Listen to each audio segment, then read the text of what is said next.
And welcome, Rabbi. Oh, you unmute yourself, Rabbi, when I mute everybody.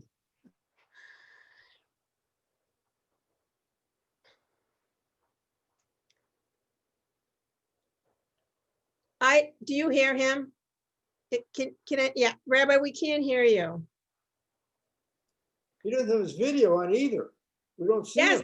Oh, he's right there. Here, I'm going to spotlight him so you can see him. He's here.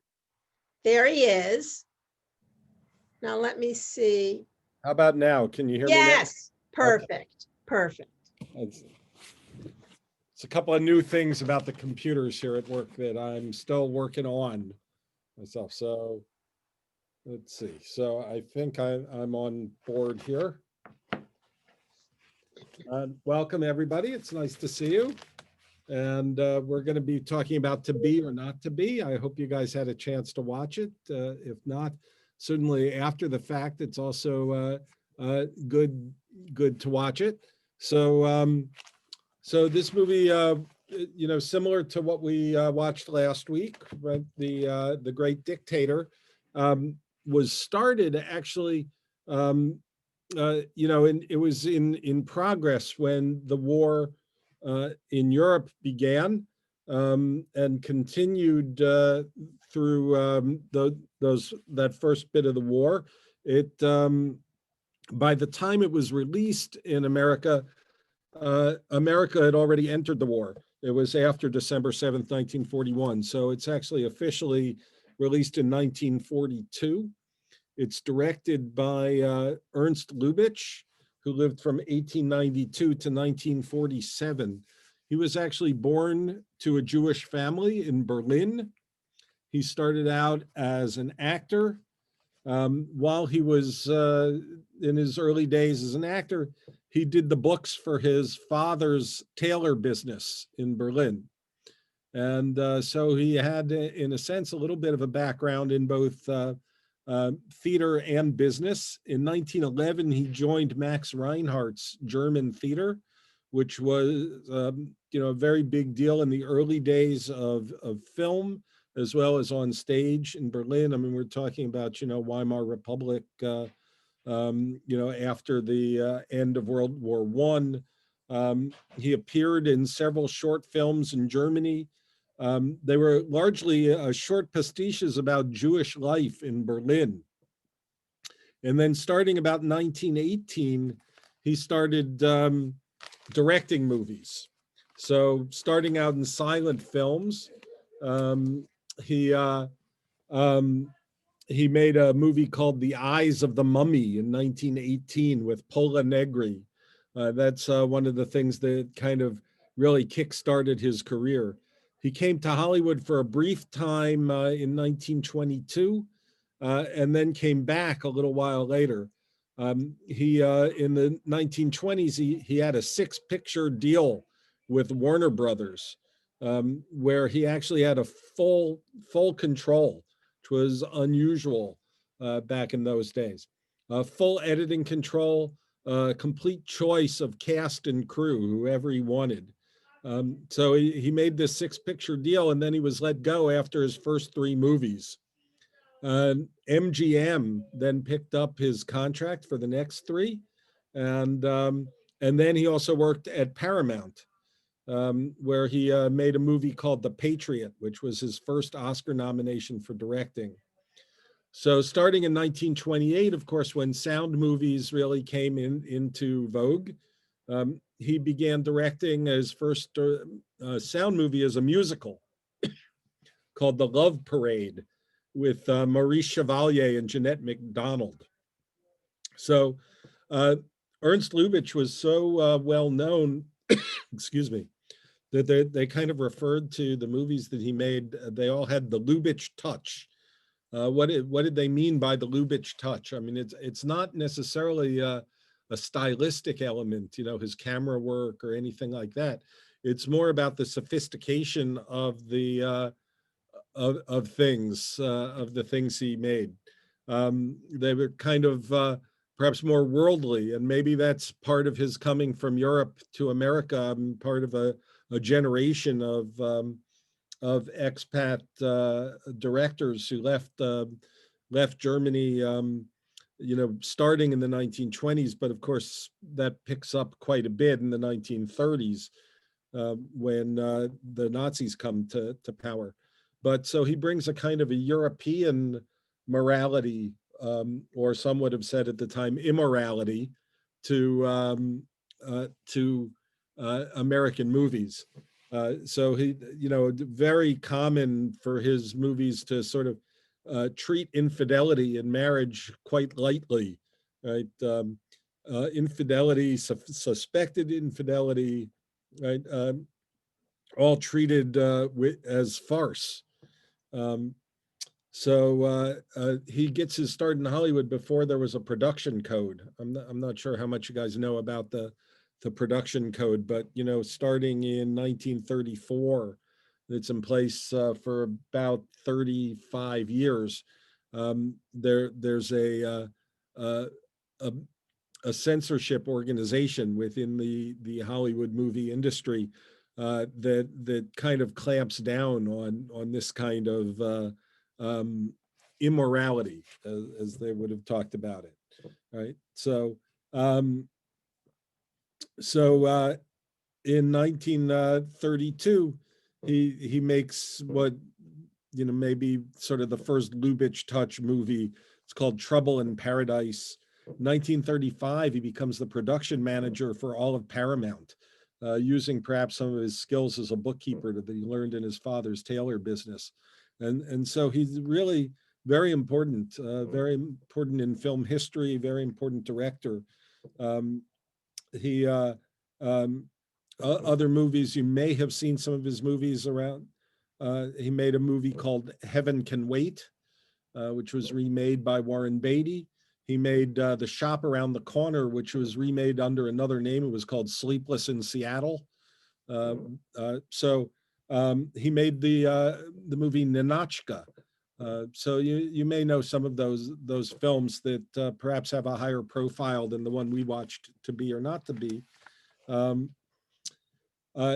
of his great students, in a sense, his proteges, was a guy named Billy Wilder.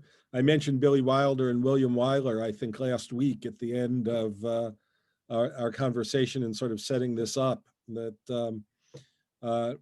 when Ernst Lubitsch died in 1947, at his funeral, according to the story, Billy Wilder, who was a Jewish emigre from Poland, turns to William Weiler, who's from a Jewish family from the Alsace, and says to him, "No more Lubitsch." And William Weiler, who, by the way, was won more directing Oscars than anyone else, turned to him and said, "Worse than that, no more Lubitsch films." So Billy Wilder goes on to make a whole lot of movies that some of them you may know, but the one I'll mention, just sort of trivia related to this movie, so he makes a movie called Stalag 17 in the 1950s, starring William Holden. There is an actor in that movie who's also in this movie, Sig Ruman. In this movie, he plays Colonel Earhart. In that movie, he plays Sergeant Schultz, which is, we have a Schultz in this movie as well. So there's no question, I think, that Billy Wilder was paying a bit of homage to Lubitsch and to Be or Not to Be when he names that character in Stalag 17, Sergeant Schultz. And of course, that name goes on to be in that TV series, which is influenced primarily by Stalag 17, but a little bit by this movie as well, Hogan's Heroes, which where John Banner plays Sergeant Schultz. But so it's interesting to see Sig Ruman in 1942 as Colonel Earhart, and showing up again 13 years later, I think, as Sergeant Schultz in Stalag 17. So this movie, was kind of produced outside of the Hollywood studio system, similar to The Great Dictator that we talked about last week. So it was allowed in a certain way to take some chances that maybe some of the studios wouldn't have taken back in those days. So this movie is produced and directed and essentially financed by Ernst Lubitsch. It's written by a Hungarian who came to America for good in 1937 named Melchior Lengyel, who is Jewish. Is also the co-writers of the script are Edwin Justice Mayer, who was a New Yorker and of Jewish descent, and Lubitsch was Jewish. So it stars, of course, Benny Kubelski, better known to us as Jack Benny. Grew up in Waukegan. There's a Jack Benny High School, I think, still in Waukegan, Illinois. It's a junior high school. Junior high school, thank you. Mhm. So one story about Jack Benny, just that he met his wife, Mary, at Zeppo Marx's Seder, actually. So it's just, so of course, Jack Benny, I don't have to tell you about him. I mean, he's a big star. I mean, certainly a huge star on radio, and then in the early days of television, but his radio show ran from 1932 to 1948. So he's a big radio star when he makes this movie, but he hadn't made much of a mark in the movies, right? And it's also, I mean, the character that he creates on his radio show could not be more different in a certain sense from the character that he creates here, where he's, you'd have to call him almost dashing, in this movie. I mean, it's a bit of a swashbuckler in his, there's certainly no lack of courage in this character. And while he doesn't, on his radio show, play the complete nebbish of a Woody Allen, I mean, he certainly doesn't portray a go-getter of the kind that he portrays here. So it's an interesting bit of casting. His consummate skills. I mean, a lot of people talk about his comic timing, and I think that meshes very well with Ernst Lubitsch, whose movies are all about timing. Things that aren't funny in sometimes lines that are not particularly funny are funny just the way Jack Benny says them, right? So that goes very well with, I think, Ernst Lubitsch, and so does a fine job in this. He also in the movie, of course, you noticed Carol Lombard. She actually died in a plane crash before this movie was actually released. She was 33 years old. This was her last movie. She was a terrific comic actress as well, and does a fabulous job in this movie. I mean, there's some remarkable scenes that she has with the various Nazi officials, I think, in particular, where it really comes out. You recognized, of course, and saw in the credits maybe Robert Stack. This is one of his very earliest roles, of course, long before he stars in The Untouchables. I mean, I think that's sometime in the late 1950s. I think that gets started. He came back to his comedic roots towards the end of his life, doing movies with the Zucker brothers, like Airplane, where he's quite funny in some of those films. So the movie was nominated for a few Oscars. It only won one, which was for its music. So the music, I believe, is Alexander Korda. Who scored many films over the years. He left Hungary in 1919. He was born Sander Kellner to a Jewish family. He lived in Vienna and Berlin, and finally in 1926 came to the United States. I'm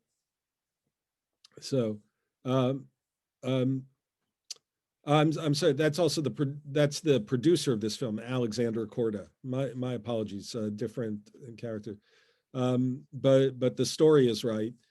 He was Alexander Korda, who made this movie, was actually the first filmmaker to be knighted in England. So he had a wife who was an actress, Marie Korda. I think there's a little bit of play there in this script that naming Maria Tora I think maybe is to remind you of Alexander Korda. So as a producer, he produced some notable films like The Private Life of Henry VIII, and he produces this film with Ernst Lubitsch. Sort of involved, United Artists was involved, but the reason I think that this movie is a little bit, it's not on Netflix. It's the only place you can find it now is on places like Vanessa was able to find it on YouTube. I think it's in the public domain. I think that's probably why. We watched it on Criterion yesterday. I'm sorry? We watched it on Criterion Channel Oh, yesterday. yeah? Yeah. So it's got a kind of a peculiar provenance that I can't really track down. But United Artists is involved in some way. There's a company called the Romaine Film Corporation is listed as its producer on the credits. To the best of my knowledge, it's the only movie they produced. So I can't really, find anything else out about that. So on the Criterion Channel, just out of curiosity, does someone introduce the film? No. No, it's just listed there. Nobody introduces it. Okay. Because on the Criterion Channel, the guy who introduces films, sort of like on AMC, when they introduced the films, his name is David Bordwell. He was my film professor at the University of Wisconsin. It just shows normally. Yeah. Getting back to Heaven Can Wait, his Yeah. Heaven Can Wait, you said, has nothing to do with the Warren Beatty movie. Yeah. Oh, it's not a remake? No, the original for Heaven Can Wait was a movie called Here Comes Mr. Jordan. Oh, that's right. And his Heaven Can Wait is about a man who is trying to prove he belongs in hell. Yeah.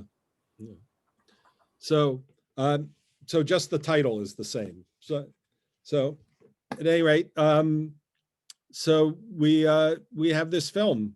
So there's a few things we can say about the film itself, and then certainly open it up for more discussion if you like. But I think this opening scene, right, where it takes place on the streets of Warsaw before the invasion of 1939, right? And so some folks found this movie by 1942 to be in bad taste, which again, maybe talk about some of the influence that this movie has on Mel Brooks and the producers. I think that's worth thinking about. Certainly a lot of people in 1967, when the producers came out, thought that was in bad taste. In 1942, there's no question that people thought some of this was in bad taste. I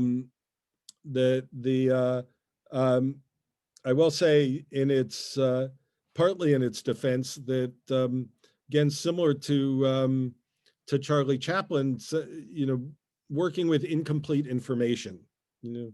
Certainly this movie is made before the final solution is proposed and implemented. While it's obviously clear that this is an anti-Semitic regime, and it's one of the reasons that the movie wants to condemn it, the complete extent of that horror was certainly not quite known to the filmmakers as they made it.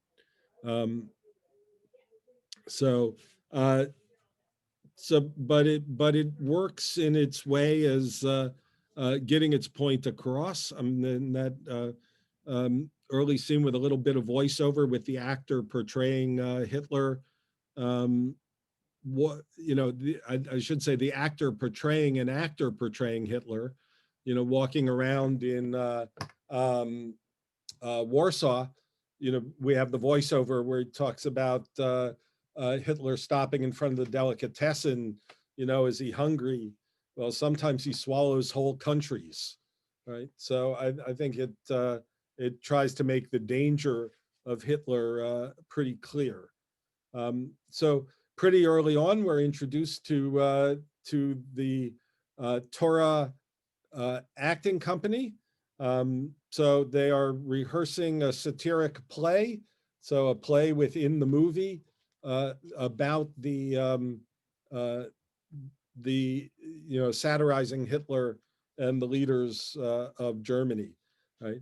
You'll notice how that this is different from Chaplin's version of this in the sense that there are no there's no fictitious countries by funny names here, right? There's no Tomania and so forth and Adenoid Hinkle and things. These characters are actually wearing German uniforms with Nazi emblems, swastikas on them. That makes it pretty different, I think, from the Great Dictator. It's I think it's that they have a character in this film, Greenberg, right, who I think in some ways becomes the soul of the film and speaks a lot of the important lines, starting with how much he'd like to play Shylock at some point in his career, right? So and gives a part of a soliloquy from The Merchant of Venice early on, which will come back later in the film in a slightly altered form. So and there's a kind of a dig in here. The play gets canceled because it might offend Hitler. To which I think it's the Jack Benny character who cries, "Well, have you ever read what he says about us?" Right? Why should we worry about offending him? So, I think the movie makes its point, right? Let's see.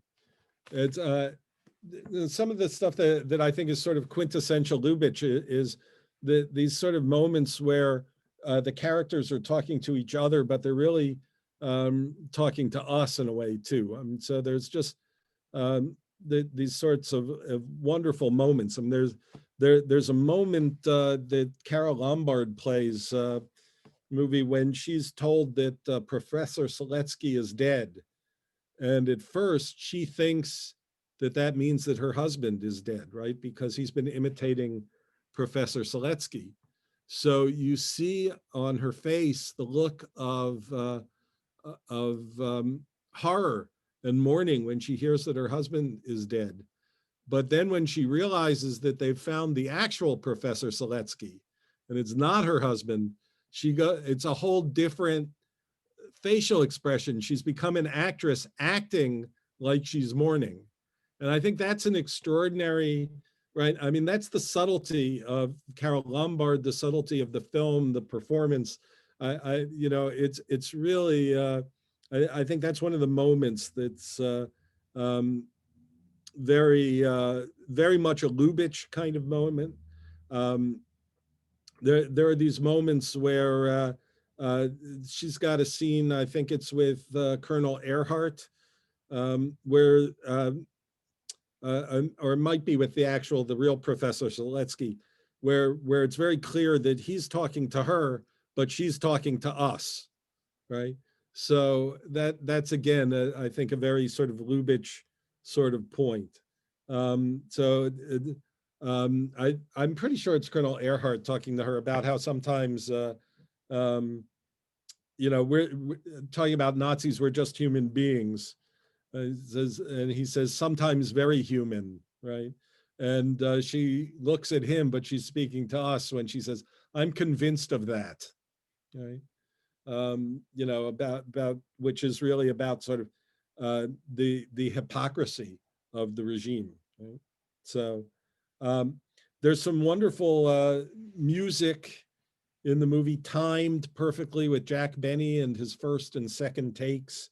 There are these, I'd say outside of the context of this film, it's, Maria again talking to one of the Nazi officials.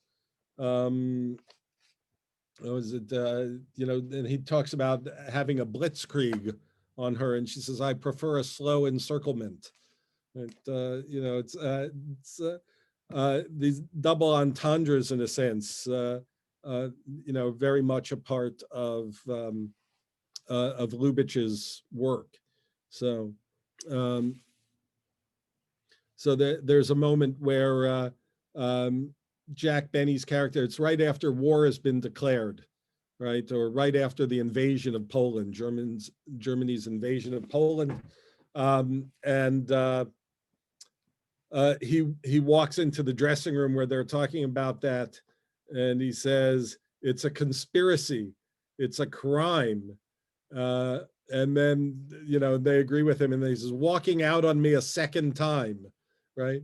So he's really talking about Robert Stack, of course, getting up and leaving during his soliloquy when the rest of the people on screen are talking about war, right? So these are the sorts of things that made Lubitsch famous, I think, right?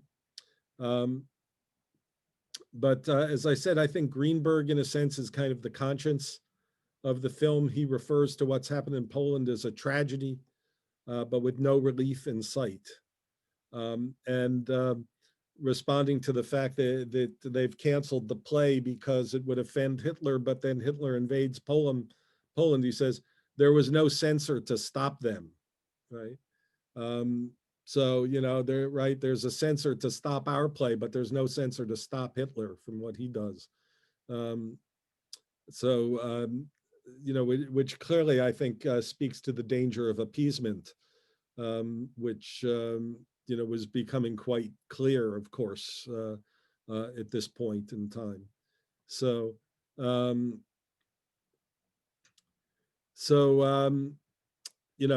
also says to his buddy, the one who actually plays Hitler in the play, says, I wonder if we'll ever carry a spear again, right? I'll tell you about their small parts in these Shakespearean plays.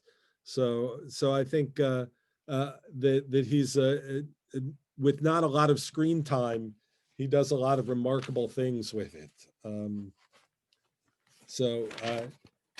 He's really something. His name, I believe, is Felix Bressart. He left Germany for Austria in 1935 and then came to America in 1939. The character is named Greenberg. They don't really go out of their way to tell you that he's Jewish. For Jews, it's impossible to miss the fact that Greenberg is Jewish. I think perhaps for some other people watching this movie, they plausibly could miss that. I think that's interesting that the word anti-Semitism does not appear in this movie. The only time I think the word Jew appears in this movie is the first time that Greenberg gives his soliloquy from The Merchant of Venice, when he begins, hath not a Jew eyes, right? Interestingly, when he repeats that in the scene near the end of the film, where we have this bold plot in the theater, to get everybody out, right? And he has to come running out of the ladies' room and, create a diversion. He gives that soliloquy again, but this time he doesn't say, hath not a Jew eyes, right? He's talking about all of Poland now, not just the Jews. Have we not eyes? So he takes the word Jewish out of that. I'm not sure exactly what to make out of that. I mean, I do think it is an attempt to universalize the experience, to make it about the suffering Poles as well as about anti-Semitism, and it's maybe part of the worldview of Lubitsch. It may be a bit of a fear of making this movie too Jewish. So, you can parse it either way, I think, about it. So. Eugene has in the comments that Felix has been in a number of Lubitsch films, which I think you said, and I was remembering him in Shop Around the Corner, which I think is like You've Got Mail. Oh, Now- not Sleepless in Seattle. You've got mail. Thank you. Because I happen to. Sorry, I have my names off a little bit going That's from. okay. I love those so movies. much, And Eugene said, while others at the shop discuss their plans for Christmas, he is just going to have a quiet evening with his family, because he's just, and now some of the, especially in Shop Around the Corner, he's like quintessentially German or Austrian, whatever he is, European ethnic German. Yeah. So, so I think it's a really good movie. I mean, I think it's underrated. I mean, it's not usually talked about as being, you know, the greatest of Lubitsch's films, but certainly for a Jewish audience, I think it's really significant. But I think in general, it has all of the skill that Lubitsch brings to everything else he does, you know, and it just happens to be on a subject matter that is sensitive and so particularly difficult to do what he does here. But he makes a movie that's, you know, an adventure thriller comedy. I mean, that's a generation ahead of its time, right? They're just, you know, there aren't that many movies that are like this. So so I think it's kind of extraordinary in that sense too, and the influence that Lubitsch had and continues to have certainly in small independent filmmaking, right? I mean, he is in some ways one of the prototypes for independent film financing and things like that. I mean, he managed, you know, in a time of these big studio systems to get final cut and his own choices about who to cast. And he does use the same actors in some ways over and over. I mean, especially in small parts. You know, he creates an ensemble in the sense that probably some of it harkens back to his days in Reinhardt's theater, right? Of kind of a repertory theater that, you know, having this group of actors and actresses that he works with very, that's an important part of his career in a sense. So what else should we say about it? You know, I just, there are scenes that are just so remarkable. I mean, the scene of Jack Benny with the extra false beard in his pocket, encountering the real Professor Seletsky dead, and having the wherewithal not only to switch beards, but then to sort of trick the colonel into pulling the beard off him, and then say, "Would you like to pull my beard too?" Knowing that that's a fake beard, right? Is a very daring act by this character. It's and quite a wonderful scene, I think. And the movie is filled with scenes like this. Whether they're the small jokes or whether they're more pointed. I mean, when he comes back to his apartment and finds Robert Stack in his bed, right? And he begins the soliloquy, to be or not to be, and he gets up and, you know, gets out of bed in the pajamas and slippers, right? So it's, and that of course is you know, there's a lot of wonderful sort of scenes there where, you know, where Joseph Torah says, well, is this man really such a threat to Poland? Then I'll take care of it. But after this is done, I hope one of you will explain what all this is about, right? You know, so so it's really, I think, quite lovely. There's some very good lighting and editing, some things that we don't see very much in the way movies are edited now, but they come right out of like movie serials, in particular adventure films. So they call it in editing. You'll probably have to watch it again if you're not really up on this lingo, but it's called a hard-edged wipe, which is you don't just edit to the next scene, you see the edit come across the screen. And they do this a lot in this movie, and it's very common in adventure films, a little bit less common in comedies and romance and things like that. So he's adopting some of the editing tone of thrillers and adventures. The lighting and editing in the flight sequence when Lieutenant Sobieski comes back from England to Poland and has to come down by parachute. Right? I mean, there's, all of a sudden an adventure film breaks out in the midst of this sort of parlor comedy.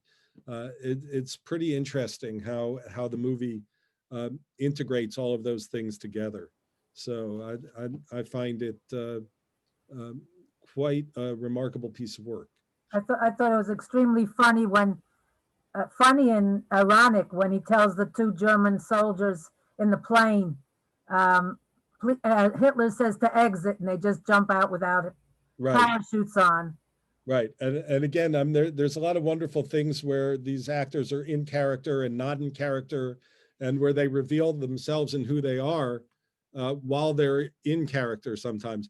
But the guy dressed as the actor portraying Hitler tells them to jump out of the plane, so they jump, and then he just turns to the rest and says, "Two very obliging fellows," So he's back to his kind of everyday life, right? He was portraying Hitler for a minute, and now he's not. So we have the actor who they refer to early on. Greenberg says to him about padding his part. He says, "What you are, I wouldn't eat." Right? So and tells him that he's a ham. And then throughout the movie, that guy always pads his part, right? I mean, he comes in and he gets mad at Colonel Earhart, and he's in danger of blowing the whole thing because he can't stop himself from ad-libbing and acting a little bit more. On the other hand, Joseph Tora, the actor, is well, in his own mind, he's the greatest actor. Maybe he's a good actor, but when he has to ad-lib, all he can come up with over and over is, "So they call me concentration camp Earhart," right? Which, of course, when the real Colonel Earhart hears that, he says the same thing, which is, "So they call me concentration camp Earhart," which kind of redeems Jack Benny's ad lib in a sense, because he's gotten into the character and under his skin. He says exactly what that guy would say. So there's a lot of clever play with in character and out of character. When are you acting? When aren't you acting? I mentioned the Carol Lombard, who is called on to act as if she's attracted to a variety of unpleasant characters, and acts over and over in all of those situations, right? And then, of course, a kind of classic Lubitsch payoff in the final scene, where Jack Benny is finally able to play Hamlet in the Land of the Bard, and he begins the soliloquy, "To be or not to be," and a young soldier gets up and starts moving out, and it's not Robert Stack. He's there. So things are back to normal at the end of the movie. So, Rabbi, Alice wants to know, how was the movie reviewed when it came out, and did the movie going public like it? Yeah. And I'm going to add, how would you compare it to the Mel Brooks To Be or Not to Be? Yeah, so I think this is far superior to the Mel Brooks version. I mean, I don't think any of the sort of linguistic sophistication, any of the, Mel Brooks is not big on, how would we say this, double entendres and I mean, he just goes for it, right? So it's, so I don't think he really carries it off with the panache of Jack Benny and Carol Lombard. It's an homage in the sense to a movie that I think he loved, but I don't think it has the sophistication of the earlier version, right? Also, you can't completely divorce this from the time it was made, in a sense. That to make this movie while these events are happening is a very different thing than to remake it 50 years later, right? So And- So in terms of how it was not received particularly well. I mean, it did not make a lot of money. I mean, for instance, we mentioned that The Great Dictator was the second most popular movie in 1940. This was not on the list of most popular films. As I said, it didn't get a whole bunch of Oscar nominations. I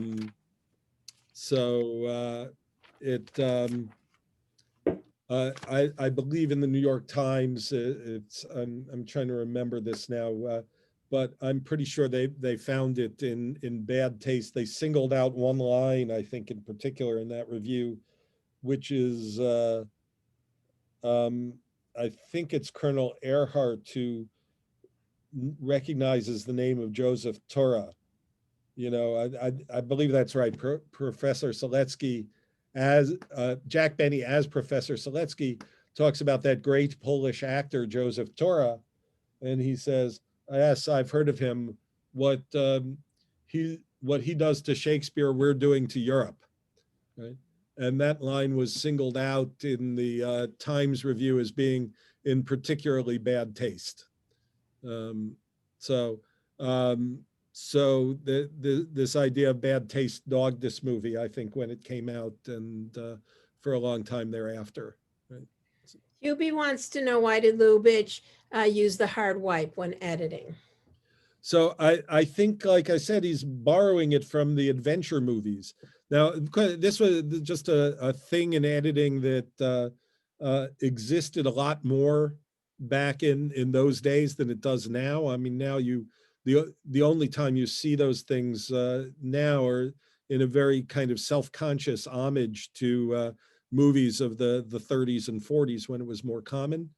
But I do think it was more common in adventure films, right, than it was in comedies.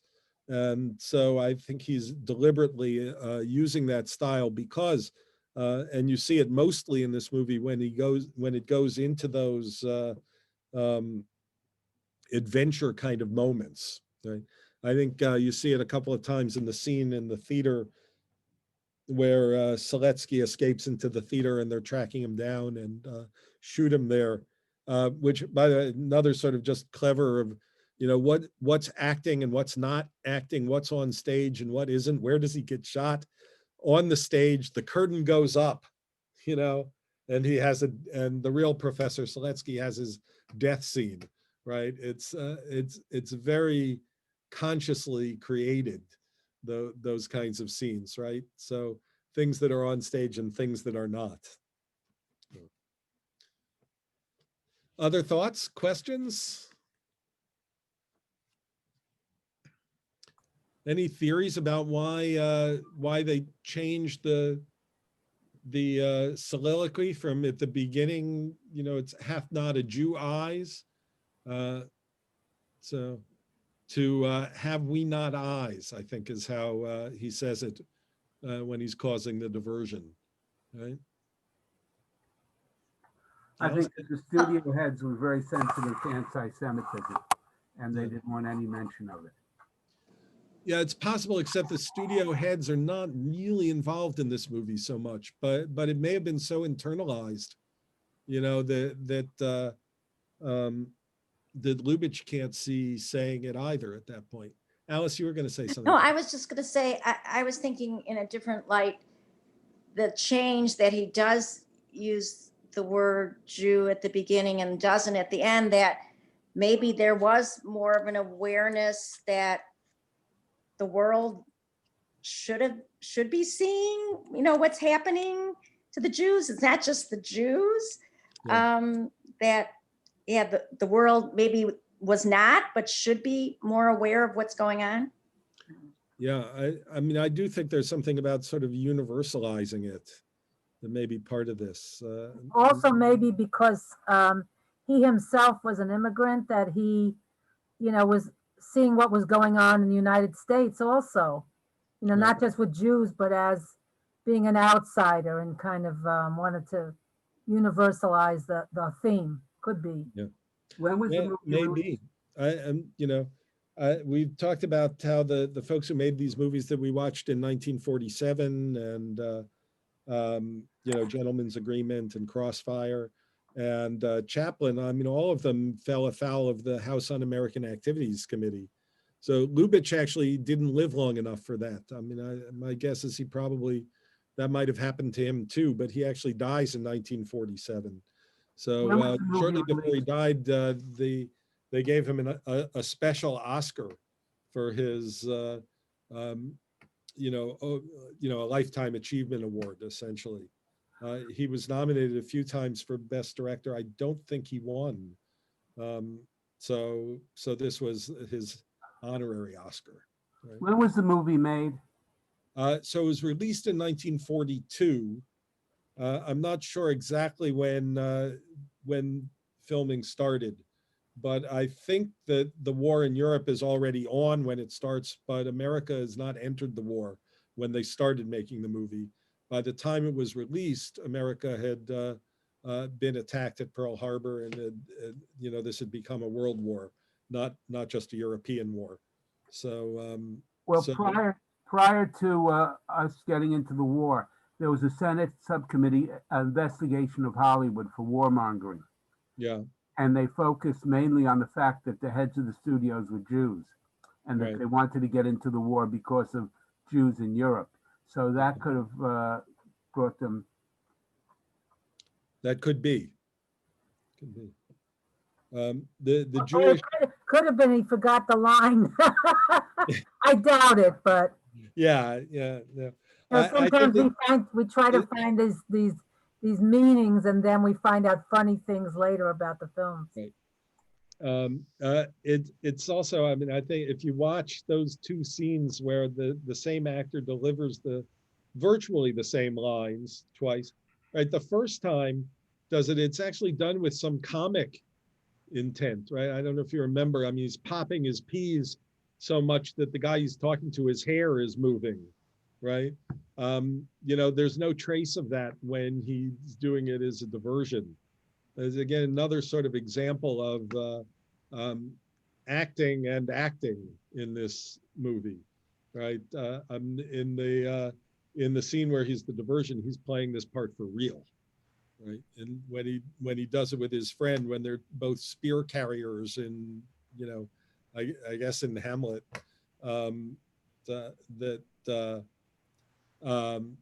it's played for laughs.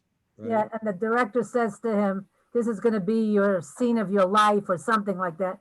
And he says, "But don't be so. You may not still get the part." He still had to throw in a joke to it. I thought that was funny too. Right.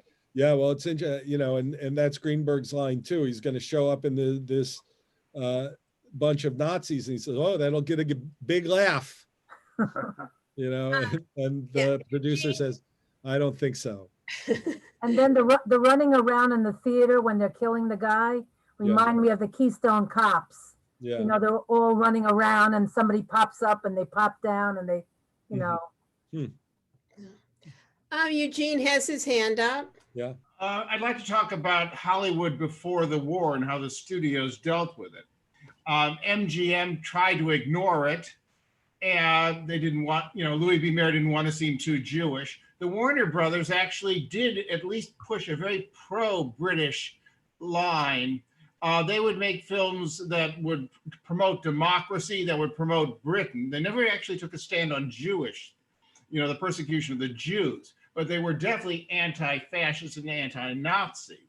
Mm-hmm. They remade, for instance, a pirate movie as a Errol Flynn vehicle, the Seahawk, to be, Britain fighting Spain, Britain standing alone to fight the world domineering tyranny of Spain. That was not at all what the novel was about, the original, but Warner Brothers rewrote it specifically to take a pro-British stance.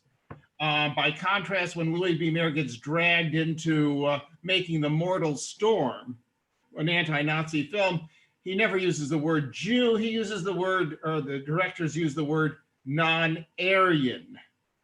So Frank Morgan, as a non-Aryan could be Puerto Rican, I guess. But they don't want to be Jewish. In fact, William Weiler, when they remade Mrs. Miniver, or made Mrs. Miniver, was the director. and it's very pro-British and anti-Nazi. And looking at the daily rushes, Louis B. Mayer is horrified at the scene where, Greer Garson confronts the down Nazi pilot who is just rabid, and he's gloating about what we're going to do to England. And so Louis B. Mayer rushes over to talk to Weiler, saying, "My God, what have you done? I mean, the America First people are going to be furious. Can't you be a little more even-handed about the Germans?" And Weiler just turned on his boss and said, "I'm a European. I'm a Jew. Don't ask me to be even-handed about the Germans." And Yeah. So of course, once America's in the war, then Hollywood's all in with movies like Casablanca, for example. Right? Yes. What? That was Warner Brothers too. So for Warner Brothers, it wasn't a major conversion. Gotta get to it somehow. Thank you. Sure. Thanks, Eugene. That adds a lot to our understanding. Okay. Other thoughts about the movie? Anybody got Rabbi. any favorite moments or scenes you want to mention? Yes, Rabbi. Yeah. My husband, John, who couldn't be with us today, made a comment. I'm not sure that this is accurate, but this is what he believes. He said he thought the part where Hitler was going to attend a play in Poland was unrealistic because he said, in actuality, Hitler never entered an occupied country. Mhm. Is that true? I think I'm sure that he's right that it's unrealistic. Whether or not Hitler ever entered an occupied country, I couldn't speak to. But there's no doubt that it's unrealistic. And by the way, when you're thinking about movies that are influenced by this movie, I wouldn't be surprised to see that that Quentin Tarantino had seen this movie, and when he makes Inglourious Bastards and has Hitler, actually, if you haven't seen that movie, it's worth seeing, but actually has Hitler assassinated in the theater. That's, I think there's a little bit of a play with this movie involved. Paula, did you want to say something, or Maxine? All right, Maxine, you have to unmute. Paula, did you want to say Eugene something? mentioned in the chat, and if you haven't seen it, that of course rings a bell, that Hitler did make a surprise visit to Paris. That's what I was gonna say. He went to France. Yeah. So he did go to an occupied country. Right. Okay, I have to but tell there's still, John. but I would stand by what I said before, that this is clearly, for the sake of the movie, they created this moment in time. That it's not very likely that Hitler would enter one of these countries and go and see a play. No. About, right. Right. Thank you, Rabbi. Thank you, everybody. Just to remind you that tonight is Genesis 2.0. Our Tikkun Olam committee is having a gathering, and Rabbi Evans' class continues this week. And just check your emails for all the other classes. And next week, I put in the chat, is Yentl. You can rent it for $3.99 on Amazon. Okay, great. That's the order we put it, Yentl and then Fiddler on the Roof? Yes. Okay, excellent. I checked the flyer. Okay, great. Yeah, thank you. So if you want a little extra credit, you can look for Yiddle Mitten Fiddle on Amazon as something, as a companion piece to watch with Yentl. If you feel like you've seen Yentl enough and haven't seen that one, I think you can find at least part of it on YouTube. So Yiddle Midden Fiddle, which is about a young woman who dresses like a boy to be part of a klezmer band touring the countryside. It's in Yiddish with music starring Molly Pecan, but of course Yentl about a young woman who dresses like a man to study Talmud and study in the yeshiva. So there's some interesting parallels between the two, if you have time to look at something else. So And we're off next week we reconvene on December 1st. That's what I thought. Vanessa, I think Rabbi Evan has finished his Ecclesiastes. I don't think he's going to be starting until after Thanksgiving. Okay, thank you. Right. Just check your emails. Don't listen to it. Thank Right. you. And- Thank you so much. Thank you. It was everybody. great. See you. I hope you enjoyed the meeting. Thank you. Fabulous. Bye. Thank you. Yoshiko. Bye.